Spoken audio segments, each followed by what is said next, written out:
નમસ્કાર દર્શક મિત્રો, યુથ 24 ન્યૂઝમાં આપનું હાર્દિક સ્વાગત છે।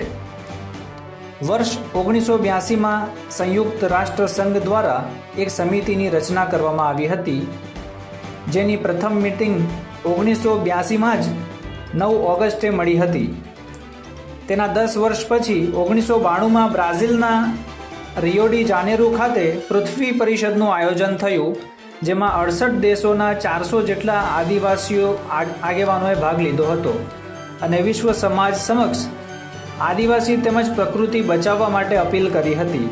તેના અનુસંધાને યુનોના 11મા અધિવેશનમાં તે દિવસને વિશ્વ આદિવાસી દિવસ તરીકે જાહેર કર્યો, જેના અનુસંધાને આજ રોજ 9 ઓગસ્ટ હોય ડભોઈમાં આદિવાસી સમાજ દ્વારા ભવ્ય શોભાયાત્રા કાઢવામાં આવી હતી।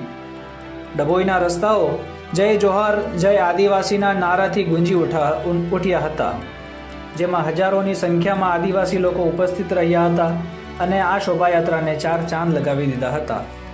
Bureau report, Abid Hussain, Dabhoi.